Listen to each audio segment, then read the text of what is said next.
तो दोस्तों स्वागत है हमारा आज के वीडियो में। आपके लिए नए नए बिजनेस आइडियाज लाता रहता हूं, नए नए लोगों से मिलवाता रहता हूं जो आपके बिजनेस को ग्रो करने में मदद करते हैं। दोस्त इसलिए बड़ी मेहनत लगती है ऐसे लोगों को खोजने में।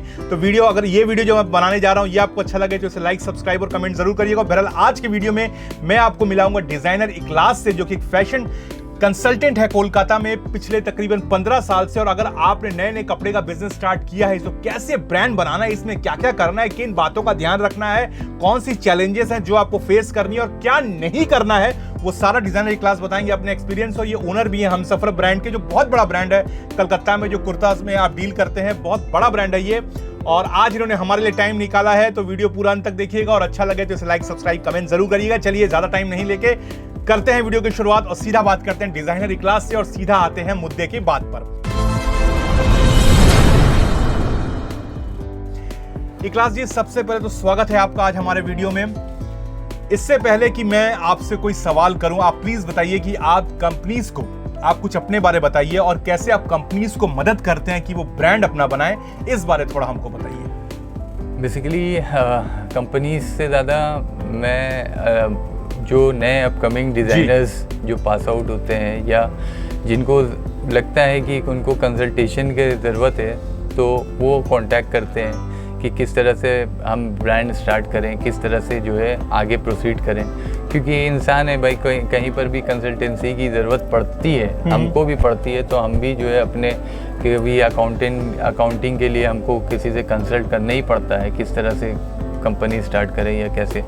तो जो एक अपना एक्सपीरियंस है हम उनको शेयर करते हैं। तो अपना ब्रांड एक स्टार्ट करने के लिए सबसे ज़्यादा ज़रूरी है कि आपका विज़न क्या है, आप किस लिए ब्रांड स्टार्ट करना चाहते हैं। किसी का विज़न होता है कि मेरे को मेंस वेयर करना है जो कि इंडिया के लोगों के लिए है, और किसी का विज़न होता है कि वेस्टर्न वेयर करना है जो ग्लोबली हमको अपना प्रोडक्ट पहुंचाना है। तो ये चीज़ पहले कॉन्सेप्ट क्लियर होना चाहिए।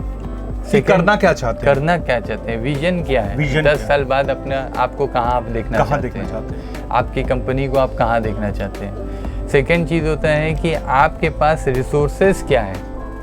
आपके पास जो रिसोर्सेज हैं वो आप एक पेपर और पेन में लिख लिए। आपके पास रिसोर्सेज लिखने के बाद आपको और क्या रिसोर्सेज चाहिए वो अलग एक लिख लिए। और जो रिसोर्सेज आपके पास नहीं है उसमें से आप घर वालों से क्या रिसोर्सेज ले सकते हैं। जैसे कि अगर किसी के पास पैसे कम हैं तो पहले आप अप्रोच करें घर वालों को, कि घर वालों से आप पहले पैसा मांगें कि भाई हमको बिजनेस स्टार्ट करना है, उधार दे सकते हैं कि नहीं। लोग क्या करते हैं, बाहर से लोन ले लेते हैं, स्टार्टअप है तो फंडिंग लेते हैं। हाँ, तो स्टार्टअप फंडिंग पहले घर से शुरू होता है। अगर घर वाले आपके ऊपर ट्रस्ट कर रहे हैं तो बाहर वाले भी आप पे करेंगे। सही बात है। और अगर घर वाले ही नहीं कर रहे तो बाहर वाले आपको कैसे करेंगे। मैं एक क्लास में रुकूंगा, एक बात सवाल याद आ गया। हम बड़ा मजाक भी करते हैं कि कोई वोट में खड़ा हुआ था तो उसको सिर्फ 4 ही वोट मिले थे, उसके घर में 7 मेंबर थे, यानी उसे घर वालों ने उसको वोट नहीं दिया। तो यही बात हुई कि अगर घर वाले ट्रस्ट नहीं करेंगे तो बाहर वाले ट्रस्ट कहां से करेंगे। तो सबसे पहले घर के पास जाएं अगर आप क्लोथिंग का बिजनेस स्टार्ट करें, कोई भी बिजनेस स्टार्ट करें। Please continue. तो उसके बाद आपके पास जब फंड आ गया तो आपको रिसोर्सेज जो आपके पास ऑलरेडी अवेलेबल है उसको नहीं करके जो नहीं अवेलेबल है, जैसे कि अगर आपको एसेसरीज ऐड ऑन करना है या आपके टेलरिंग के ऊपर खर्चा है तो टेलरिंग उसको जो है आप सेगमेंट वाइज डिवाइड कर दें। अब वो कॉस्टिंग में आपका ऐड होना लगेगा। होते होते आपको एक कैलकुलेशन पहले करना है, एक पीस सैंपल बनाकर। एक पीस सैंपल बनाएंगे प्रोडक्ट का और प्रोडक्ट का पूरा कॉस्टिंग निकालेंगे कि मेरा इतना इतना सामान लगा, इतना इतना ये कॉस्टिंग आया एक सामान पे। हाँ, एक सामान अच्छा, पे। अच्छा। अब वो कॉस्टिंग आपको चेक करना है कि कोई खरीद रहा है कि नहीं। उसके लिए भी बहुत ईजी रास्ता है। पहले आप अपने दोस्तों में जो है उसकी फ़ोटो शेयर करिए कि भाई ये मैंने प्रोडक्ट बनाया है और मैंने इसका MRP रेट ये रखा है, आपको ये प्रोडक्ट कैसा लगा और आप ख़रीदना चाहते हो क्या। ठीक है। हो सकता है आपने 50 लोगों को भेजा व्हाट्सएप के थ्रू, लेकिन 50 में से आपके पास सिर्फ 10 लोगों ने रिप्लाई किया कि हाँ बहुत अच्छा है, ये मैं ख़रीदना चाहती हूँ लेकिन अभी नहीं, बाद में मैं ख़रीदूँगी लेकिन अभी नहीं, थोड़े दिन बाद। तो ये सारे पॉइंट्स, कोई इसमें से 2-3 आपको हो सकते हैं जो थोड़ा सा बहुत अच्छे से करे, फीडबैक बहुत अच्छा दे कि अरे ये क्या प्रोडक्ट बनाया है तुमने, इसको चेंज करो। तो वो जो बताए उसके ऊपर आप गौर करिए कि उसने सही बता रहा है, वैल्यू एडिशन करा जा सकता है कि नहीं, और उस वैल्यू एडिशन को आप अपने प्रोडक्ट में फिर करिए और फिर उसको जो इन्हांस करिए। वो एक दिन में नहीं होगा, वो स्लोली इन्हांस हो गया, आपका प्रोडक्ट ऐसा डेवलप हो जाएगा कि आपको लगेगा कि इससे बेहतर और प्रोडक्ट है नहीं, और फिर भेजिएगा जब, तो वो लोग जो हैं आपको अप्रिशिएट करने लगेंगे, तब आप समझ जाइए कि, और अगर किसी ने खरीद लिया आपका प्रोडक्ट फर्स्ट ही अटेम्प्ट में, तो समझ जाइए कि आपका प्रोडक्ट सेलेबल है, प्रोडक्ट में दम है। आप उसको फिर जो है उसको प्रोसेस स्टार्ट कर दिए, क्वांटिटी आप अपने हिसाब से, अपने रिसोर्सेज के हिसाब से थोड़ा बनाइए, फिर कंटिन्यू प्रोसेस में एक मॉडल बना लिए, और मॉडल बना के उसको चेन में लाइए किसी तरह। कैश फ्लो जो है वो प्रॉपर होना चाहिए as a brand, as a business आपका, क्योंकि आप प्रोडक्ट बना रहे हो तो उसमें पैसा लगा है, वो पैसा रोटेशन में वापस आपके पास आएगा, तभी आप नया प्रोडक्ट बना पाओगे। तो नया प्रोडक्ट, और अभी फास्ट फैशन का ज़माना है, इसमें सस्टेन करना सबके लिए बहुत ही मुश्किल हो रहा है आज। इसीलिए देखिएगा आप बहुत सारी कंपनीज खुल रही हैं, लेकिन वो सस्टेन नहीं कर पा रही, क्योंकि उनका कैलकुलेशन क्या हो रहा है, वो प्रोडक्ट के ऊपर ज़्यादा एक्सपेंस क्रिएट कर दे रहे हैं, माने पैसा ज़्यादा इन्वेस्ट कर दे रहे हैं, लेकिन उनका सेलिंग पॉइंट में वो प्रोडक्ट जो है कंज्यूमर एक्सेप्ट नहीं कर रहा है, उनका कैश ब्लॉक हो जा रहा है। यहाँ पर क्या हो रहा है, डेड स्टॉक हो जा रहा है, वो क्या हो गया, उसका वैल्यू खत्म हो गया, नया फैशन आ गया। अब वो क्या हो गया, नया डिजाइन, नया फैशन आ गया, वो उसको कवर कर दिया और वो जो है नीचे दब गया। हाँ, मतलब फैशन तो चेंज होता रहता है, ट्रेंडिंग चेंज हो रहा है, चेंज होता है। आज आप चेक्स पहने हैं, हाँ, तो कल प्लेन चलने लग रहा है, ठीक, फिर ये कलर चेंज हो जा रहा है, नया कलर आ जा रहा है, येलो कलर, फिर ये येलो कलर खत्म हो रहा है। हर एक महीने बाद किसी हीरो ने अगर पहन लिया पर्पल कलर का, तो वो पर्पल कलर चलने लगा, प्रिंट चलने लग रहा है। तो ये अभी बहुत फास्ट चलेगा, क्योंकि डिजिटलाइज्ड हो गया है ना। तो अभी क्या हो गया कि बाहर से भी जो पहनने वाले लोग हैं वो भी विजुअलाइज आपको कर रहे हैं। तो ये इट्स लाइक जो बोलते हैं ना कि जैसे कि आप अचानक से बहुत सारे कंचे होते हैं ऐसे छोड़ देते हैं ज़मीन में, तो वो ऐसे भागने लगते हैं। उसी तरह जो है डिज़ाइन सभी ऐसे मिक्स हो गया, तो जिसको भी हाथ में जो कंचा पसंद आ रहा है वो ले ले रहा है। यानी आप छोटे से शुरू करें और फिर अगर वो चलता है फिर उसको बनाएं, फिर उसको बेचें। और इखलास में कहना है कि फैशन बहुत जल्दी चेंज होता है, तो आपको उस चीज़ को भी ध्यान में रखना है कि अपना ये करने के लिए। इखलास भाई, अब जब हम बेच रहे हैं, अगर हमको इसको एक बड़ा ब्रांड बनाना है, उसमें हमको क्या यूज़ पर, क्या हमको सोशल मीडिया का सहारा लेना पड़ेगा अपने ब्रांड बनाने के लिए? कैसा हम इसको मार्केट करें कि हम इसमें एक, सपोज अगर हम एक शर्ट्स भी बना रहे हैं या हम एक कुर्ता बना रहे हैं, उस पर हम एक ब्रांड बन जाए कि भाई कुर्ता लेना है तो आपके पास जाओ, ऐसा कैसे हो सकता है? मेरा तो हमेशा से यही मानना है और सीखा है हमने कि ब्रांड बनाना अगर है तो ब्रांड का सबसे बड़ा और सबसे मेन ऑब्जेक्टिव होता है क्वालिटी प्रोडक्ट। क्वालिटी, तीन ही रूल है इसका। अगर क्वालिटी आपका है प्रोडक्ट में, आपका प्रोडक्ट आप वैल्यू जो है उसका कस्टमर को ज़्यादा दे रहे हैं। अगर कस्टमर आपको 100 रुपये दे रहा है, आप उसको 150 का सामान दे रहे हैं, तब आपका प्रोडक्ट कभी फेल नहीं होगा। अगर बहुत आदमी क्या करते हैं कि एक प्रोडक्ट बनाने के बाद उसको हाई वैल्यू में बहुत ज़्यादा बेच देते हैं, लेकिन कस्टमर अगर ख़रीद भी लेगा, उसको ये लगेगा कि उसने मेरे को बेवकूफ़ बना दिया, वो आपके पास दोबारा नहीं आएगा, आपका कस्टमर ब्रेक डाउन होगा। और इसीलिए हम कोशिश करते हैं अपने भी कंपनी में के लिए भी, किसी को भी अगर हम सजेस्ट करते हैं, हम बोलते हैं क्वालिटी के ऊपर फोकस करिए।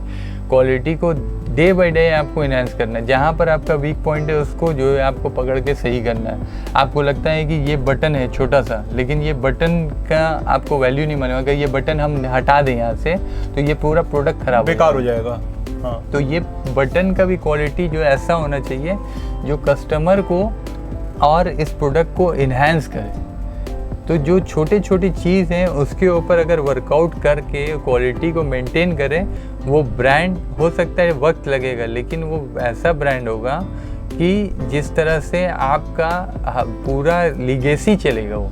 यानी मार्जिन को कम रखना पड़ेगा, आप ऐसा कुछ बोलना चाहते हैं? मार्जिन देखिए, कम रखने का रीज़न ऐसा नहीं है कि कम रखें। सब लोग मार्जिन जो है कोशिश करते हैं कम रखें ताकि उनका क्वांटिटी बढ़े, लेकिन क्वालिटी अगर आपके पास है और आपने एक मॉडल तैयार कर लिया, उसका एक एक्सपेंस होता है, ओवरहेड एक्सपेंस जो बोलते हैं, उसके ऊपर डिपेंड करता है। आप ओवरहेड एक्सपेंस अगर हम मार्केटिंग के ऊपर भी मेरा जैसे खर्चा है, अगर कुछ जैसे रैम शोज होता है, बहुत सारे डिज़ाइनर्स कराते हैं, तो वो एक्सपेंस में आता है, वो एक्सपेंस इंक्लूडेड रहता है जो आप परचेज कर रहे हैं। ये नहीं है कि वो अलग से अपना इन्वेस्टमेंट कर रहे हैं, या आपको जो है शो करके वो डिस्प्ले का एक मोड है, दैट इज़ डिफरेंट मोड। लेकिन अभी सबसे बड़ी चीज़ है कि आपके पास सबसे बड़ा सोशल मीडिया का एक वेपन मिला है, जो यंगस्टर्स खास करके और जो नए अपकमिंग डिज़ाइनर्स हैं जिनके पास अपॉर्चुनिटीज़ नहीं थी, उनके लिए भी ओपन हो गया है। इवन बहुत सारे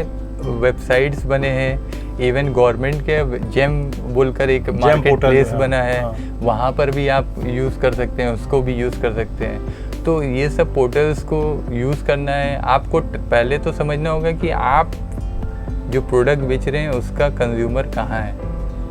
हो सकता है अगर हम एक एग्ज़ाम्पल देना चाहते हैं कि एक एग्ज़ाम्पल में समझ लिए कि अगर कोई चश्मा बना रहा है, तो चश्मा पहनने वाले लोग, जाहिर सी बात है, जो डॉक्टर के पास जा रहे हैं चश्मा पहनने के लिए या दिखाने के लिए, जिनको आई साइट का प्रॉब्लम है, उन्हीं के लिए चश्मा बना है। बिल्कुल बिल्कुल।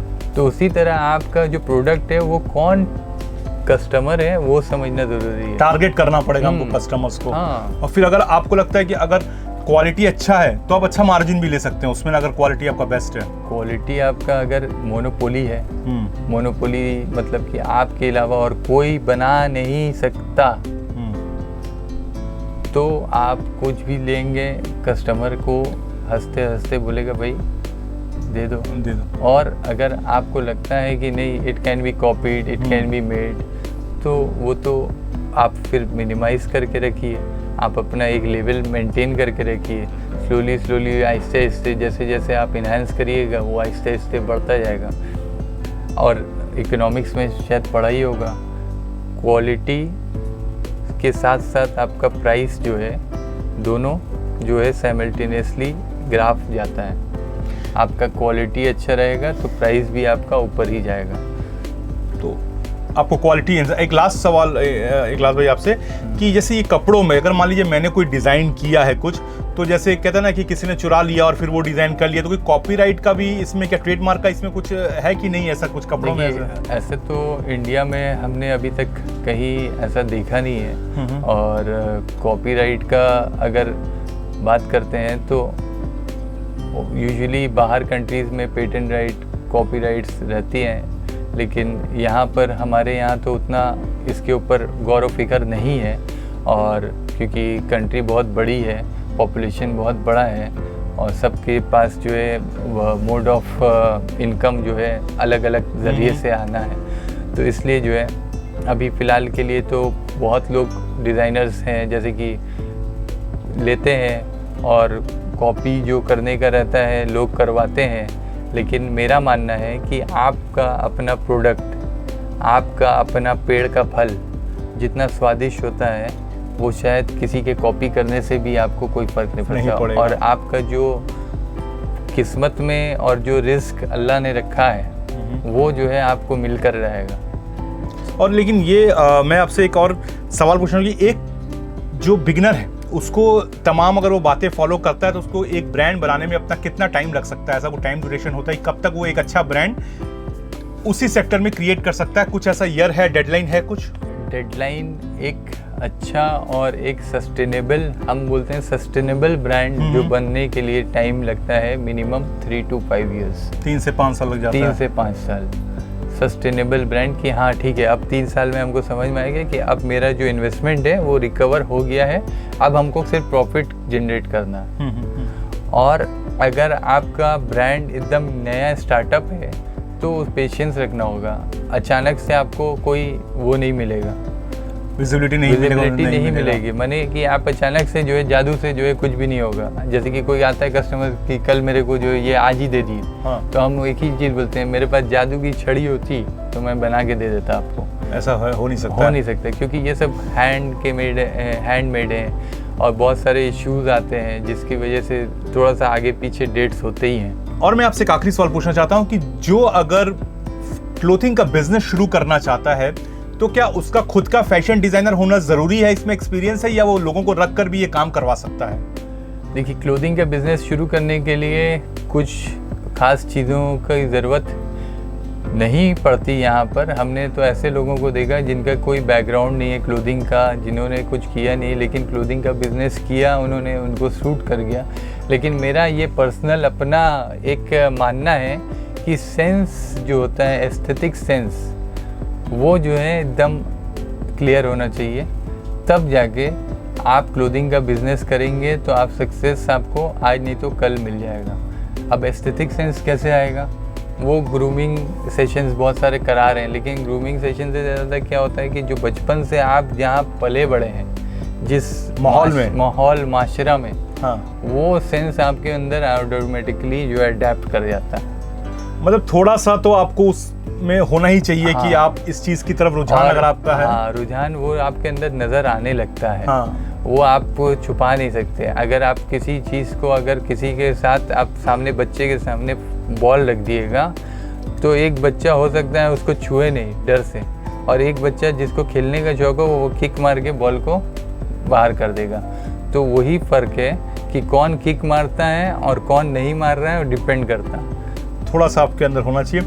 बहरहाल इखलास भाई ने बहुत कुछ बताया हमको कि कैसे आप स्टार्ट कर सकते हैं बिगनिंग से, और फिर कैसे इसको ब्रांड बना सकते हैं। सोशल मीडिया का सहारा लें, आपके अंदर थोड़ा एक्सपीरियंस होना चाहिए, टाइम लगता है, क्वालिटी मेंटेन करिए और फिर उस हिसाब से अपना मार्जिन लीजिए। आप बहुत सारी बातें बताई। और बहरहाल अगर आपके माइंड में भी कोई सवाल है जो आप इखलास भाई से करना चाहते हैं तो बिल्कुल इनका नंबर स्क्रीन पर दिया जा रहा है, आप इनसे तुरंत कॉल करें, इनसे बात करें, या फिर कमेंट सेक्शन में भी आप कमेंट कर सकते हैं, हम आपको इनसे कनेक्ट करा देंगे, आप इनसे सवाल कर सकते हैं। क्योंकि 15 साल से ज़्यादा इनका एक्सपीरियंस होती है, बहुत कुछ जानते हैं कि एक चीज़ की निटी ग्रिटी जिसे हम कहते हैं बिजनेस का, वो ये जानते हैं। तो इनसे डिटेल, अगर आप इंडिया में कहीं भी हैं कोई दिक्कत नहीं, इनका फ़ोन कॉल है, फ़ोन करिए, कमेंट बॉक्स में कमेंट करिए, हम बिल्कुल हाजिर हैं।